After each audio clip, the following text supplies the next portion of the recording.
My name is Zach Arnold. I'm a Hollywood film and television editor, a documentary director, father of two, an American Ninja Warrior in training, and the creator of Optimize Yourself. For over 10 years now, I have obsessively searched for every possible way to optimize my own creative and athletic performance, and now I'm here to shorten your learning curve. Whether you're a creative professional who edits, writes, or directs, you're an entrepreneur, or even if you're a weekend warrior, I strongly believe that you can be successful without sacrificing your health or your sanity in the process. You ready? Let's design the optimized version of you. Hello and welcome to the Optimize Yourself podcast. If you're a brand new optimizer, I welcome you and I sincerely hope that you enjoy today's conversation. If you are inspired to take action after listening today, why not tell a friend about this show and help spread the love? And if you're a longtime listener and Optimizer OG, welcome back. Whether you're brand new or you're a seasoned vet, if you have just 10 seconds today, it would mean the world to me if you clicked the subscribe button in your podcast app of choice. Because the more people that subscribe, the more that iTunes and the other platforms can recognize this show, and thus the more people that you and I can inspire to step outside their comfort zones to reach their greatest potential. And now on to today's show. If you're listening to this right now, my hope is that you have already listened to part one of this conversation that I've had with my dad. If you haven't yet, it's available either on your podcast app of choice or by visiting optimizeyourself.me/episode 108. So as I mentioned in part one, for a long time now, I have wanted to sit down and do an interview with my father to ask him the big questions about life that we seldom, if ever, really discuss. So for this Father's Day, I decided it was time to prioritize this conversation, even if it meant having to suffer through the perils of recording on Zoom as opposed to chatting face to face. And I will apologize in advance. There are going to be some dropouts here and there. I apologize for that. Now, I just want to make it very clear that this episode is a very special and personal one that I recorded for me. I didn't record it for social media shares. This is not about search engine optimization. This is not about growing an email list. This one is for me. But my hope is that listening to today's conversation inspires you to reach out to your parents, if you're fortunate enough that they are still alive, or your siblings, or those who helped shape the person that you are today, so you can have an honest conversation with them just like this one. In the second part of this interview, I have created a series of 20 specific questions that I'm calling 20 questions to ask your father on Father's Day, which you can, of course, repurpose to suit your own needs. These questions were inspired by a similar exercise from high-performance coach Brendon Burchard, and I linked all of those 32 questions that he has in a Facebook post in the show notes for this episode. If you would like to use the same 10 questions that I asked in the second part of this interview, you can get them by visiting the show notes at optimizeyourself.me/episode 109. Okay, without further ado, part two of my conversation with my father, Al Arnold. To access the show notes for this and all previous episodes, as well as to subscribe so you don't miss the next inspirational interview, please visit optimizeyourself.me/podcast. So I'm here once again with my guest, Al Arnold. And for those of you that missed part one, no, it is not a coincidence. Al Arnold is indeed my dad. So once again, glad to have you back to finish up the interview that we weren't able to get through in part one. So I'm excited about this. Glad to be back. So my hope is that if you are listening to this right now, it means you've already listened to part one. But if for some reason you haven't, or it's been a while, I just want to remind you that the purpose of this call, this is a little bit different than some of the past podcasts that I've done. This is what I call 20 questions to ask your father on Father's Day. And in the first part, we went through the first 10, and this is inspired by a list of 32 questions that I found in a similar format from somebody in the personal development and leadership space. His name is Brendon Burchard. In the link to the show notes, I will put a link to those original 32 questions. But I'm always about optimizing things and streamlining them and making them more efficient. And I thought, well, why do I need to do 32 if I can do 20? Which is probably a script that I learned from you, perhaps, trying to find a way to do things a little bit faster and a little bit better. So this is not going to be the usual free-flowing conversation. It will be a little bit more structured. The first half in part one, you and I talked some about your background growing up, and then we talked a lot about your career and things that really drive you, your deeper whys and whatnot. And this one is going to be a little bit different, probably not too different, but it's going to be a little bit more of a look at family life and then just your view about life in general.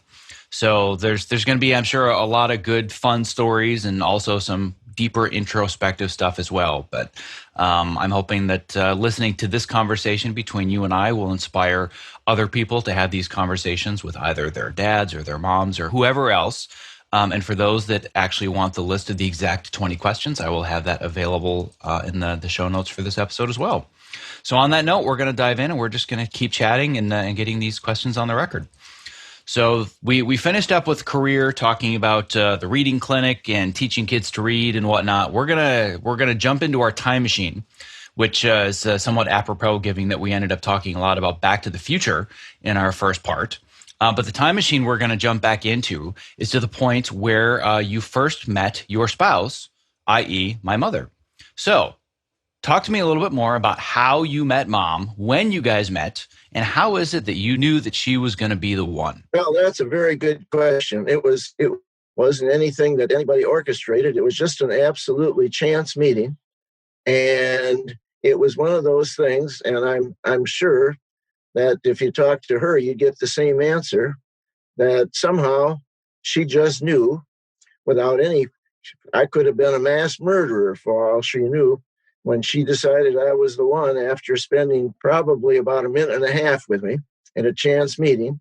My conviction came a little bit more slowly. It probably took me many minutes instead of a couple of minutes, but it was one of those, I guess the classic saying, it was one of those love at first sight things. So, and hasn't changed too much in 40 some years. So when was that and what was the setting? Actually, it was I was a school principal at the time, and it was a meeting for school people. School people from around Wisconsin came to Appleton, Wisconsin for a meeting. So it was actually a conference for school people. So how long was it between the time that you guys met and the time that I was actually born? I don't know. It wasn't too long. Just off the top of my head, I'm going to guess something over a year, but it was relatively soon. So the next question, this is going to be to give a little bit more context, and this is not technically going to be in the 20 questions list, but I think I've told this story probably about 150 to 200 times over the course of my many, many years. Whenever somebody asks me, do you have brothers and sisters? I always look at them and I say, well, it's complicated. And it's gotten a lot easier to tell that story over the years because my situation is a lot more common than it was when I was growing up. But I always tell people that, well, you've seen the Brady Bunch, right? Well, just imagine the Brady Bunch, but then they have another. That's me. So to give a little bit more context, when the two of you met, you weren't these young kids right out of college that met and started your life together. You both had had two lives before you met, had two families. So even though this isn't officially part of the list here, I'd just love to have a little bit more context talking about what things looked like up until the point you guys met. Well, I think the term for that is yours, mine, and ours, and that was certainly a yours, mine, and ours. We both had families, and we both had two children that came into the marriage. So it's we not only brought ourselves together, we brought two other families together. So the reason that I ask that is because the next question on this list has to do with parenting, and I wanted to give the context that when I was born, neither of you were new parents. That was the reason that I wanted to throw that in there. But the next question, go ahead. I think what we were called is old parents. At least back in the day. So I don't know the exact math, but I believe Mom was 37 and you were 39 or somewhere in that range when you had me. You got it almost on the head. In fact, there was some question, and some people, including medical people, advised her that she was too old to have a child. Which certainly sounds funny nowadays. But Yes. I can remember how self-conscious I was in elementary school about how much older my parents were, which now that I look back seems absurd because I see the age of some of the parents now that my kids are in elementary school, and Robin and I are sometimes some of the younger parents there. But when I think back to what would have been the early to mid 80s, I was very self-conscious of the fact that you guys seemed quote unquote so much older because things were very different back then. They were. So, having said all of that, whether it has to do with me or whether it has to do with going back to when both of you had your first marriages, the next official question on the list, which I'm really interested in, is were you scared to become a parent? What were your thoughts when you were getting ready to finally become a dad? I wasn't scared. I was just terribly naive. I thought, you know, this is everybody does it all the time. It's you go through it and everything is going to be fine. And so I really wasn't scared and I wasn't worried. I should have been. If I had any sense, I would have been concerned about how difficult it was going to be and how many problems it caused. But I wasn't smart enough to be worried, but I should have been because it is very, very difficult. So, having said all of that, knowing that you were too naive to realize what was coming, let's say that we're talking about you getting ready to become my parent. So, you're in your late 30s. And at the time, you had two girls that were, I don't know the exact age, but I guess it would have been maybe like 13 and 15, 13 and 16, somewhere in that range. I'm assuming you weren't nearly as naive about being a parent then because you had done it once. So if you could jump into your time machine and talk to you when you were going to have your first child, what are all the things that you had no idea were coming that you should have been scared of? Well, the answer to that is going to be the same thing. I was naive. I just did it and thought everything was going to be fine. And look back in the early days, of course, in my life, one of the major concerns was just financial. I mean, things were very, very tight and didn't have very much money, and really to the point of had to worry about paying rent and putting food on the table. So financial concerns were very major, and just the constraints of being a parent. I was also naive about being a good parent. I learned a lot the hard way. If I were going to start over again now and have a third family, I think I'd be pretty good at it. So I may think about starting over again because I have learned so much and done so many things wrong and done such a poor job and screwed so many things up.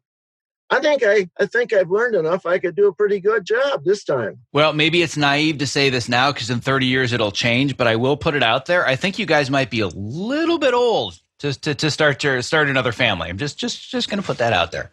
But that's what people told you in the 70s. So maybe I'm That's wrong, true. right? I've heard that before. Well, without going into too many specifics and getting too personal and too detailed, but I would love to know what some of the lessons maybe you have taken away from some of the things that you alluded to that you've screwed up as a parent over the years. So we don't need to go into all the details because everybody's human, everybody makes mistakes. But if there were lessons that perhaps you wanted to impart to me as a father and a parent, what are some of the things that maybe you can help shorten my learning curve because you've already made the mistake, so now I don't have to? I think this is very applicable in your case. As you and I are both very aware, we are both very driven for career and our jobs and our responsibilities. And I have always been very, very guilty of putting so much emphasis and so much energy and time into my career and my job and the things like that, that I look back and think that I really did cheat kids because I was too caught up in and too worried about and spending too much time and too much energy on my things that I had to do for me because I thought it was important because it was my job, it was my career, and not putting family and kids at the top of the priority list instead of after my career and my job and those obligations. Well, I can look at it from both sides because having both been in the house with you and growing up with you from the moment I was born until the moment I left for college, I certainly saw how driven and how hardworking you were. And there were absolutely sacrifices that had to be made and things that were missed. And I know how you can basically just put the blinders on and the whole world disappears when you're in the middle of a project. And I, of course, inherited that same mental and creative wiring. But I'm wondering if there's also a flip side to it where there was a lot of benefit to seeing that. I'm not saying that it was perfect, but work-life balance is a thing that, it's really the foundation of everything that I'm teaching people on this podcast and in my program and in this industry now, is this idea of trying to be more present and not be so focused on your work. But I think on the flip side, there's a lot to be said for you having modeled that, and that having a lot to do with where it is that I've ended up so far and where it is that I continue to go. So I don't know if it's all bad, but I think that you're looking from it from the lens of there are a lot of things that you feel like you missed because you were so focused and driven. So what do you think some of those things might have been that you missed because you were so intent on doing whatever the next project was? It's general, but for the most part, it's just time. In my case, I was spending an inordinate amount of time on business and work and responsibility. And the time with family and the emphasis on family and the kids and so forth had to suffer some, and it definitely suffered some, and in some cases probably suffered a lot. And that was probably one of the when I do it next time, when I do it for my next family, that will be one of the major changes I will make. Well, if it makes you feel any better, even though, whether or not you had that opportunity at the moment to try it again or not, I've certainly learned some of those lessons. I've taken both the good ones about being very driven and very focused on my work, but realizing that there are other things to focus on as well. So if you had to live vicariously through me, know that a lot of those lessons have been learned.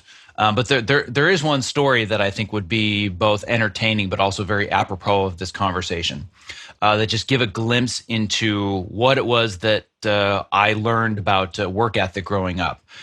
So there are a whole lot of circumstances that are going to go into this one story. But talk to me a little bit about what the process looked for me of being potty trained.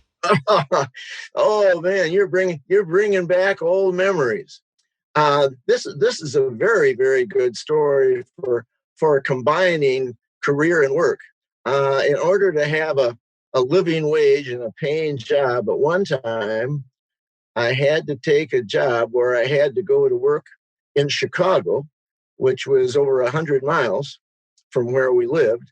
And I literally had to drive to work in Chicago every day. And this was a time when there wasn't any care for you. So I actually drove to work every day in Chicago and took you with me in the car. And this was at a time when you weren't potty trained. And so I was in we had the potty chair in the back of the car, and in the process of trying to potty train you. And I was in sales. So I literally had to go into sophisticated businesses and talk to top executives, give my sales pitch, and have you with me. And the first sales pitch that I remember about you with me, it was early morning, and there was a very, very fancy executive office with a great big window, and it was early morning, and the window was covered with dew. And while I was trying to make a high-powered sales pitch to the guy, you were overdrawing and wiping your hands and drawing pictures over and messing up his window that was covered with dew. And the other one that you referred to that you asked about, I was in the process of potty training you, and wasn't having any great success, but I was working on it. And I forget what city it was, but it was a city near Chicago, one of the Chicago suburbs. And I was driving around in my next appointment, and it was time to catch the potty training. And I was actually in the town square, and I actually stopped in the town square and got the potty chair out of the car and set it out on the sidewalk in the town square. So you literally had your first successful potty training in the town square in one of the suburbs of Chicago. Anytime anybody complains about the complexities and the difficulties of potty training their kids, I say there's no doubt I'm right there with you, but it could be more complicated and more difficult than you think. And then I tell a little bit of the story, just as if we're going along the lines of memories growing up and I vaguely remember the long drives to Chicago, but I certainly remember the many summer vacations where other kids were going to summer camps and playing and outside doing whatever, and I was driving back and forth an hour each way, so 2 hours a day in the car, going to West Dallas, and helping you stuff envelopes and collate magazines and staple brochures. And then that transformed once we moved to the farm into entire summers of building barbed wire fences and framing pole sheds. So I had very unique summer vacation experiences that I feel a lot of kids may not be able to relate to unless they were farm kids as well. But certainly the drives back and forth to West Dallas. I don't know many kids at all that have those stories of their summer vacations when they were 7 or 8 years old. Well, that certainly relates to the culture of my upbringing. That what you do is you learn to work. You get up in the morning and you go to work and you work all day till the day is over, and then you quit work. There aren't any clocks. You don't start work at 8 o'clock in the morning and stop at 4. You get up and you work. And the way I was brought up, that's what I can, from the time I was 8 and 9 years old, I can remember I got up at 6 o'clock in the morning and I worked all day long. And when it got dark, so you couldn't work outside anymore, you came in and you went to bed. And I didn't stop to think about making a conscious choice of this is good for a kid to learn. It was just the way it was. And so it wasn't like I thought it through and had a plan. I just did what was part of my genetics and part of my upbringing, and figured what you're going to do. In fact, this goes back to my father's teaching to me, because I remember one day during one of the long days when I had lots and lots of work to do, and I suspect I wasn't more than 11 or 12 years old, and being 12 years old and having to do hard, dirty work that I didn't like, I was muttering and complaining because I was unhappy with the work I was doing. And my father stopped and sat me down and said, let me explain something to you. He said, what you're going to do in your life is you're going to work. He said, unless you're a very unusual situation, you're going to spend your whole life working. It's what you're going to do. And if you don't learn to enjoy your work, you're going to waste your life. He said, you don't have to do this. You don't have to be a farmer if you don't want to. You don't have to clean barns. He said, but what you have to do is you have to find something to do where you enjoy your work, because you're going to be your life. So you've got to learn to enjoy your work. And I thought, what a silly old man. And it took roughly 20 years for that to sink in. But one day, and I think I was probably in my 30s, it occurred to me that he was absolutely right. And I was spending an awful lot of time doing things that I wasn't enjoying that much. And so I said, he's absolutely right. You have to structure your life so you enjoy your work and you're doing things that are worthwhile and you feel good about what you're doing. And because if you don't, you'll waste your life. Well, I can tell you that I talk to people all day, every day now that have also had that realization. And they come to me because they don't know how is it that I figure this out? It's too late. I can't make the transition into something I enjoy. I'm too old, or I make too much money and I can't support my family if I make this change. I would say that this is rampant in our culture. That the idea of being driven and successful is driven towards culture's definition of success, which is monetary possessions or a certain amount of income or a certain image or perception of what success should be. And you've told me this several times before. You imparted the same lesson on me, but fortunately, I learned it way faster than you did. So I figured this out by maybe college. So I knew that by the time I decided I was going to choose a profession, it wasn't going to be based on what I should be doing or what should make the most money or what culture thinks is acceptable, being a doctor or a lawyer or an accountant or all these professional services that provide security. I chose to go down a very unusual road of deciding that I wanted to work in the film industry, which for some people it doesn't seem unusual, but it certainly was unusual to a small farming community in northern Wisconsin, and was not even looked very well upon by some of the community that thought, well, who do you think you are to leave this community and go off and work in Hollywood and Los Angeles and do all this creative artsy stuff? But it's because I knew that I had to choose something. If I'm going to do it all day, every day, I've got to love it. And now not only have I found things to do that I love, but I'm now helping others rediscover that path so they can pursue fulfilling careers. So that one little conversation led to you making that realization, which has now led to the entire path that I have followed. So that was a pretty transformative conversation. I actually have forgotten a little bit about that timeline for deciding you were going to be an editor in Hollywood. It actually happened when you were in the 5th grade, and that's where I was your principal. So I was aware of what was going on in school, and they had a tech ed class, and it was with Mr. Gunderson. And so you went into tech ed for a quarter, and he had a very, very primitive editing studio in the corner. And you got in there and worked with that editing equipment for 9 weeks. And you came out of there and you actually said to me specifically, you said, I absolutely love this. I've decided what I'm going to do with my life. I'm going to go to Hollywood and I'm going to be an editor. You said that in 5th grade. Wow. I honestly don't remember that conversation at all, but the timeline, it does stack up. Are you sure it was 5th grade? Because that seems really early. It was middle. Well, it could have been middle school. See. Remember, you were my principal for a long time. So yeah, it was middle school because they had junior high tech ed. Yeah, I think you're right. It was middle school because I can remember it was either 7th or 8th grade where it was the first time that I had been in that tech ed space. And for anybody that's listening, they know editing technology. So when I say that it was all linear VHS to VHS with video toasters, the people listening to this know what that means.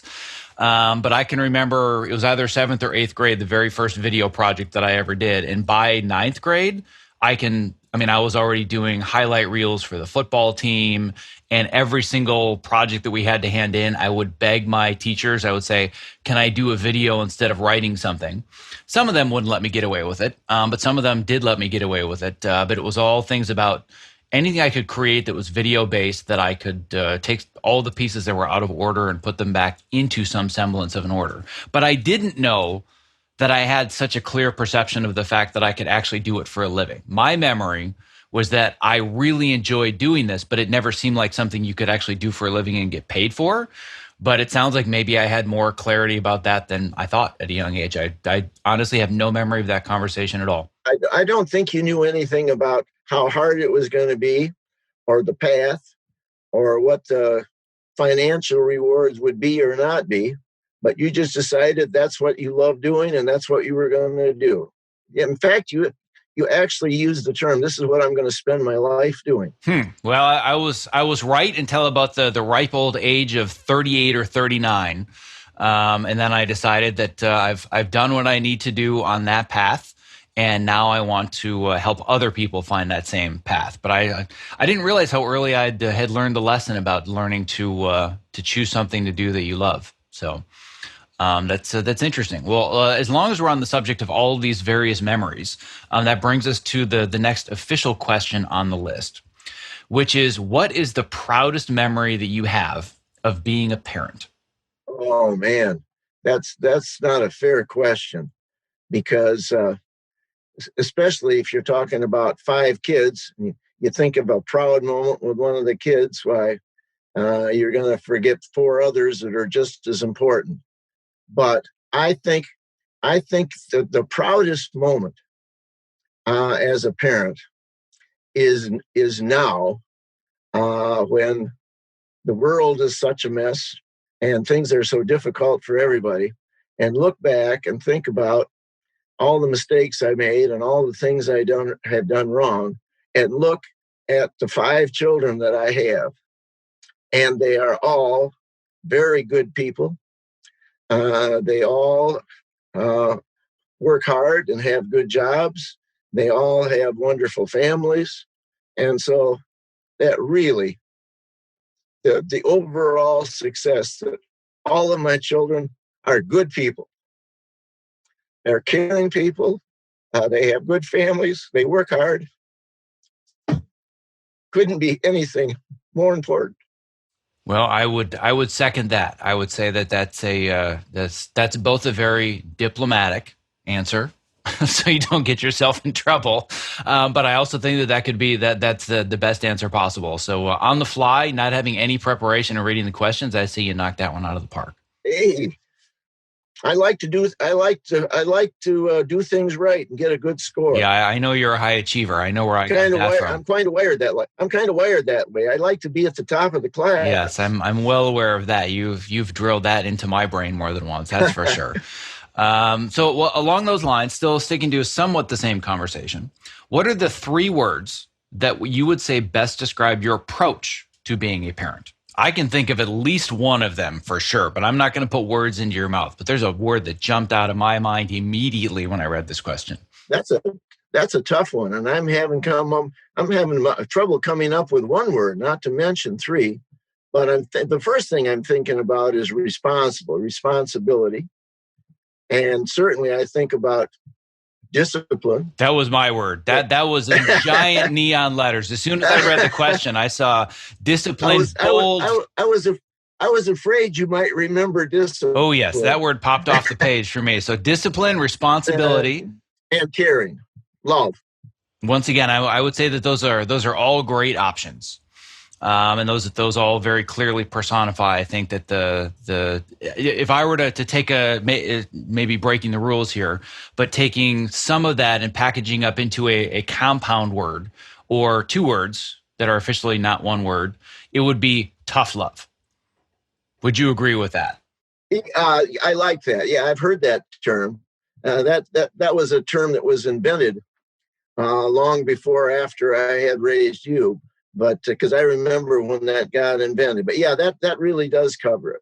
So I would say that that's probably the approach that I've taken. There's maybe not quite as intense the discipline as I grew up with, at least not yet. That may change. Definitely the responsibility, but the tough love is a big one. Where I went through this experience twice just before having this call with you, where my son, Elliot, he's in the process of putting together a little video project for applying for a middle school. And he had put together a treatment, a little summary of the project, and was all excited about it. And I said, this looks great, but here are all the challenges and the complications that you're not thinking about. And he got really frustrated because he just wanted me to praise him and say good job. And I'm like, but I'm not going to do that because you're not going to learn from that. I need to also give you honest feedback, even if it's not what you want to hear, because it's, number one, going to teach you how to process negative feedback or challenging feedback from other people. But number 2, you're just going to have to learn how to deal with challenges as they come along. And he got so frustrated with me, but I'm okay with that because I know that big picture, even though it might create conflict now, I think it's going to be worth it for his critical thinking abilities and his ability to endure difficulties going forward. So I've certainly inherited that tough love. He will appreciate it when he's 35. That's about how long it takes. Yes. So I'm continually thinking that. I'm like, just got to wait until he's 35. Just got to wait until he's 35, and all of it will be worth it. And I can only imagine how many millions of times you had to recite that to yourself when I was growing up. Because I certainly didn't make it easy on you, that's for sure. But I had the same realization, which is one of the reasons that we are doing this right now. I also had the same experience with Evelyn right before the call, where she and I were playing a board game, a strategy game. And she, at this point, I think she's learned and is old enough. But I think when the kids were younger, and even my wife to a certain extent would just expect that I would let them win. Do I strike you as the kind of parent that's just going to let my kids win at something? Not exactly. No. But my belief is that if I can show them what it feels like to lose, but continually iterate and get better and fail forwards, that to me is a greater lesson than just giving them the immediate gratification of feeling like they won. But I know that there are some people that disagree with that philosophy. You have learned well, Grasshopper. Well, tell that to my wife, because every once in a while we debate this conversation. Why can't you just let them win? Well, because that's not going to serve them in the long run, but short term they feel good. It's like, well, I try to find the middle ground where maybe I'm not going to be as hard on them as possible, but if they're going to win, I want them to earn it. And I saw this happen. Maybe you can remember a story similar to this. But I've been playing Monopoly with Elliot for years, and I know that that's something that we used to play as well. And I never let him win. And then all of a sudden, he just started legitimately winning. And I'm like, I can't beat my kid at Monopoly. But I think that the payoff is that he knows that I'm not letting him win. So there's a lot more satisfaction when he actually beats me. Like, I've just thrown my hands up. I'm like, I can't beat this kid at Monopoly anymore, because he knows all my strategies, because I taught him all of my strategies. But he gets a lot more satisfaction out of it than if he thought that I was letting him win. So I'm doing the same thing with Evelyn right now with this new board game that I'm teaching her. And so it's a longer road. It's a tougher one. And the tough love can be difficult on both sides, because as a parent, I just want my kids to feel good all the time too. But I know that's not really going to be worth it, big picture. So that having been said, talking about grandkids and whatnot, the next question on the list is in regards to both their career choices and also their life choices. What is the most important thing that you think that my children should focus on as they continue to grow up? And some of this you may have already answered, but if I were to sit you down on the couch right now and have a deep introspective conversation with either my grandkids or your other grandkids, what's the most important thing that you would say that all of them should focus on? It's very, very hard if you're going to focus and narrow it down to one thing. I think it's a combination of things. And I don't know if there's one word that covers the combination, but it comes under the heading of enjoying life, and life is worthwhile. There's a lot, because if they decide that what they really enjoy doing is doing something that's not good or a waste of time, why, that doesn't make sense. So it's got to be a combination of enjoying things that are worthwhile and going the right direction. But you've got to get yourself in a situation where you enjoy your life, you appreciate life, you're just having a good time in life.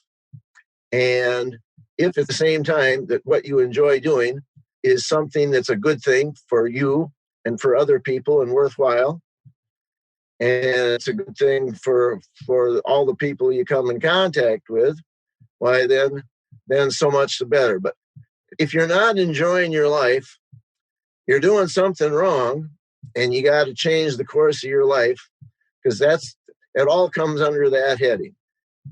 Life is fleeting, and if you don't enjoy your life, you're going to waste it. So whatever you have to do to enjoy your life, that comes first. So as an extension of that, what 3 words would you say best describe who you have tried to be in life and how it is that you want to be remembered? Caring. I don't know the word for it. It's a phrase. I want to make a difference. Is there a one word that covers? I want to change things. I want the world to be a better place. I want people to be better because of me. I want to feel like I've made a difference. I don't know if there is a single word for that. Make a difference. I got it down to 3. All right. So I would say that would maybe be in place of the second word. So caring, somebody that wants to make a difference or make a positive impact on others. That would be the second, even though it's a phrase and not a word. What would be the third? I almost feel guilty saying this, but I can't get away from it. I think of the word responsibility, which is really very close to the other 2. But I need to feel like I'm a responsible person, whether it's what I do during the pandemic, or how I treat people, or whether I do things that are just because it's something somebody else needs. But I really want to feel, according to my values, that I am responsible. So caring, responsible, and somebody who wants to make a difference and make a positive impact. That's the best I can do. That's the best you can do. It's all we can do, right? That's right. So what would you say are the 3 best decisions you have ever made in your life? Oh, you're going to get me in trouble. Well, number one, at the very, very top of the list, has to come under, there's a lot of subheads, but it has to come under the heading of teaching. I am a teacher. I've been a teacher. I will always be a teacher. And all of the other things that you just had me talk about, from the responsibility and making a difference and enjoying life, are all subheads under teaching. So to me, the most important thing in the world that a person can do is to be a good teacher. And if you're a good teacher, and you enjoy being a good teacher, you're going to enjoy your life, and you're going to be responsible, and you're going to make a difference, and you're going to influence a lot of other people and change the world. So in my mind, and I realize this is selfish. I know medical people and researchers and are wonderful people, and they make a fantastic difference. But I really feel very, very comfortable that I have done the best thing that I could do for myself and for humanity, and being a good teacher. I don't feel like, oh, if I'd have been a brain surgeon, or if I'd been a physicist, or if I'd have been a whatever, I could have done more for the world. I don't feel that way at all. I don't feel there's another thing in the world that I could have done that's been as important or made as much difference. So decision number 1 is making the decision to dedicate your life to teaching. How about the other 2 decisions? Oh, I forgot I had 2 more. Well, you started with the good one. You started with the lead, so that's good. But if you had to pick 2 other decisions, could be anything. We've hit the big one, but 2 other decisions. What would you think of? Well, I really think, and this is really something that's come later in life, but I think the decision that the rural life and being involved in a sparse population, or and living on a farm and being far away from the hustle and bustle of the city and people in high populations, I'm very, very happy and comfortable. And thanks to Zoom, I can have a little bit of both worlds. I can keep out in the country and live on a gravel road, and have my nearest neighbor be a mile away and the nearest stoplight being 20 miles away, and still do the things that I love to do, and work with kids all day long, every day. Well, along those lines, if I gotten 2, I still have 1 to go. You've got 1 to go, but just as 1 to throw on there, if I were to answer this question for you, I mean, there are millions of decisions that you've made throughout your life that I'm not even aware of. I'll let you answer it for me, as long as I've got veto power. No, so I'm having trouble. I'm having trouble coming up with the third one. But if you can come up with a good one, I'll take it. Well, unfortunately for you, I'm not going to help you with the third one. I'm doubling down on the second. So if I were to, there are many decisions you've made before that I was born, many that you made after I was born that I wouldn't be aware of. But if I were to point to one fork in the road where a decision is yes or no, and that one led to the path that my life has taken, it had the most formative, it was the most formative decision as far as who I am. It was the decision to move to the farm. Like there's no question that was, of all the decisions made, micro decisions, macro decisions, by far the most formative one is the fact that at 10 years old, I was uprooted from a suburban community in southern Wisconsin, going to an upscale private school, and basically from a Friday until a Monday morning, thrown into a completely different universe. It was a 4-hour drive. I might as well have needed a passport. Like it was like being transported into a foreign country that I had never seen or had been aware of. And it was that one moment that changed the trajectory of everything that happened in my life, who I became. So if I were to double down on one of your decisions, like you already mentioned, it would be making the choice to do the rural life, which at the time, as I've now heard in hindsight, was quite the conversation and quite the decision. But I would say that looking back, it was definitely a good one, at least as far as the investment in me is concerned. I don't know about the financial investment side of it, but as far as the investment in my education, I would say the most formative thing would be the fact that we moved to the farm to northern Wisconsin, for sure. But that doesn't help you because you still have one more decision. Oh, man. This is hard. What do you think? I Let's was going to see. make this easy on you? Yeah, I got to come up with a word. I'm not sure this comes under. If I were going to give it a word, the word that comes closest is love, which comes under caring. But I guess the decision that falls under a word is, and this has been a long, long time. This isn't something. Hopefully, it's been there somewhat my entire life, but it's a word that has really, really become paramount. And so I'm gonna pick as my third word, and you can put a lot of subheads under it, but I'm gonna put the word love.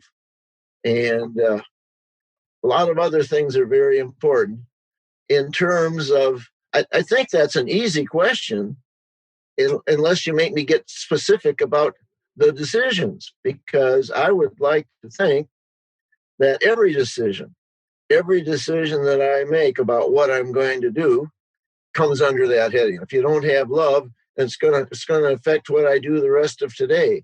It's going to affect how I treat my wife this afternoon. It's going to affect caring about the birds and caring about the rabbits and caring about everything. But I can't do better and give you specific decisions, because all decisions, every general decision is based on that. So you give me a decision, and that it'll work. All right. So what you've done once again as the super high achiever is you didn't just choose a decision, you chose a meta decision that applies to all of your decisions. So you can't just be the A student, you got to be the A plus student. That's right. Right. So if we're to summarize, then the three best decisions you've ever made are: number one, choosing to dedicate your life to teaching; number two, choosing the rural life; and number three, the decision, which is the meta decision of applying love to all future decisions. You did it. Wow, well done. So the next question on here, I think we've probably already covered.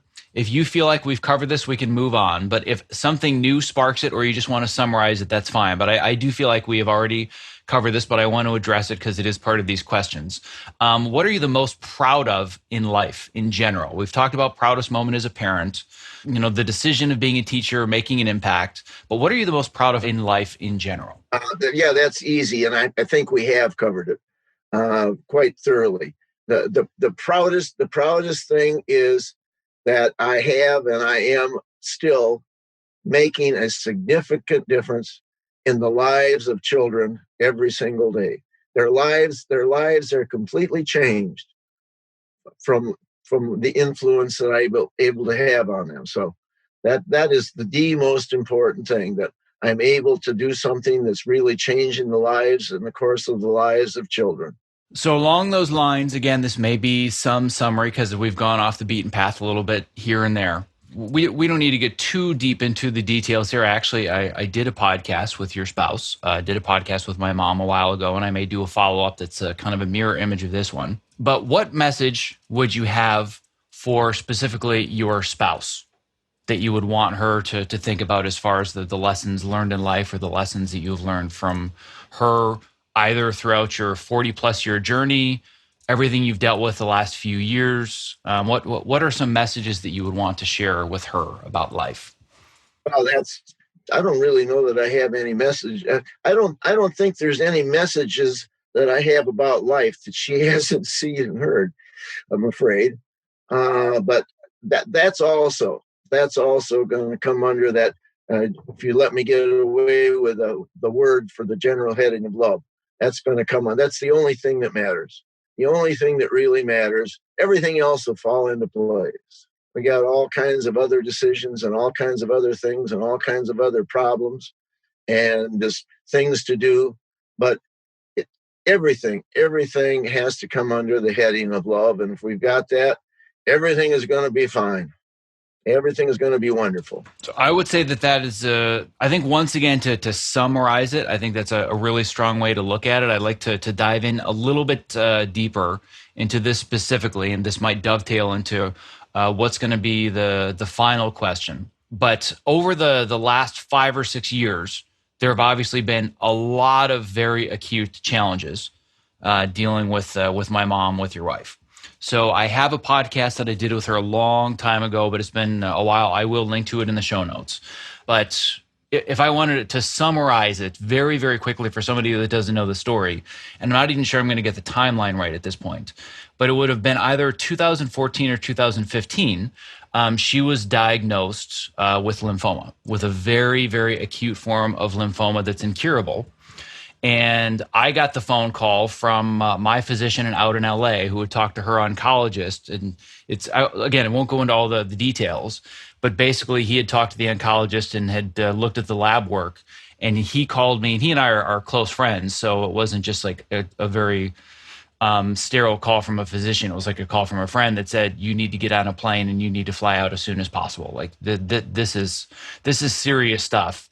And you need to get out there as fast as you can because the things don't look good. So it was basically get on a plane by the end of the day, just so you don't miss your last opportunity. And that was about 6 years ago. And we were told the best case after mom had recovered from the worst of it, that if everything, like we're talking miracle, like we're talking the spectrum of we have realistically, this is how much time you have. If it's a miracle, you've got 18 months. That was 6 years ago. And we all know that we've been living this miracle space of borrowed time for years upon years now. And she's in amazing health. I frankly think that she has more energy and is more vibrant than she was than I remember her being when I was a kid. So what are some of the lessons that maybe you have learned having all of this amazing new borrowed time that we never thought we were going to get 5 or 6 years ago? Wouldn't be anything new. It's going to all come back under the heading of love. But to add a little bit to this story about getting an amazing 18 months, I'm sure you've heard this story before, but it wasn't a matter of being given 18 months. This all happened very suddenly. I mean, she went from being okay to being in the emergency room at the hospital in a matter of 3 days, and got the report that she was very, very sick, and they didn't know what it was, but the doctor said, I think it's cancer. I think it's lymphoma. And it was Friday afternoon. And the doctor came and sat down with me and said, we have to wait for lab results to come back on Monday before we know what we're dealing with. He said, but I don't think she's going to live until Monday. So it isn't going to make any difference what the lab results are on Monday because he said, I don't think she's going to live 3 more days. He said, if you want to make the decision, we can put her on chemo today, which I think is a good chance of what she needs to have. But I don't know if it's the right thing to do or not. But you need to make that decision. That was a tough, and I had to make it all, but she was in a situation where she couldn't be part of the decision. I mean, she was so sick. She wasn't part of any decisions. So I remember Friday afternoon and remember that decision. And I said, go ahead. Let's go for it. And apparently it was the right decision because she made it to Monday. And she's now made it to 6 years later. Goes back to the meta decision of making every future decision all based on the 3 words that we talked about, and specifically the one word, right? Yep. I would say a great segue from that story to the final question on this list of 20 questions, which I think could be a tough one, but I think is going to be a good one. And again, some of it might be a summary, some of it might not be, but I think it's a good way to close the conversation. What is it that you are the most thankful for in your life? Family, love, caring, feeling good about making a difference. I guess it is pretty much all repeat, but all of the things that I've already mentioned that are very important to me are what's made life worthwhile and makes me very happy. So I guess that is in a way of summary. But I can't do a better job on adding anything to that it all comes under those things that are really, really make a difference and are important. And they all come under the headings of love and caring and making a difference. Being happy with what you're doing and imparting that to as many other people as possible. So that's the end of the 20 questions. But because you've taught me to not just do my assignment, but to also do extra credit. And always go for that extra little piece and optimize whatever I can. I have a 21st question. Are there any questions that I haven't asked you that you would like to answer? Actually, I don't think so. You really covered the waterfront, and in some cases covered it more thoroughly than you should have, because it gave you some tough questions to answer, which is really good. So I won't complain about the tough questions. But no, I feel like there's no, as they say, there is no stone left unturned. I think you've turned every stone. They've been good ones. I would say that we've definitely gotten to the core and the heart of who you are, what you're made of, how that's driven your decisions, what your deeper whys are, which again, I think is a huge part of why I wanted to have this conversation for the sake of my audience, so they can better understand what really drives somebody to make the decisions that they do, to choose the path that they choose. And then, like I also alluded to at the very beginning of this, I put myself first for this interview. This wasn't about my audience. This is about me and wanting to have this conversation and have it on the record. And when the time comes, if you're not able to share the words in person with my kids when they need to hear it the most, I'm going to have this available to me to do that if for whatever circumstance I need it. So this it means a lot to me that we were able to do this and get it on the record.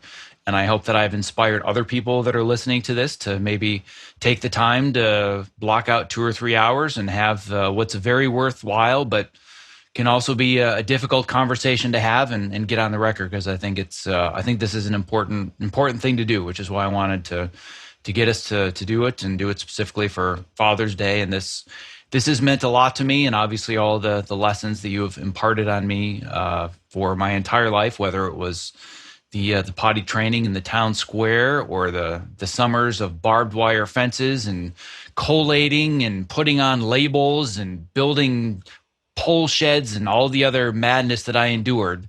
They're, like you said, it'll take until 35 years old or maybe 40 years old on a podcast, but it was worth it. And much love to you. Love you very much. Thank you for everything. Yep, I love you as well. So happy Father's Day. Thank you. And to you, Father. Thank you for listening to this very special episode of the Optimize Yourself podcast. To access the show notes for this and all previous episodes, as well as to subscribe so you don't miss the next interview like this one, please visit optimizeyourself.me/podcast. And by the way, just to give him one more completely shameless plug, if you are the parent of a child who struggles with reading, yes, I'm going to be biased saying this, but my father is literally a miracle worker. If you want to contact him, visit arnoldreadingclinic.com. Thank you for listening. Stay safe, healthy, and sane, and be well.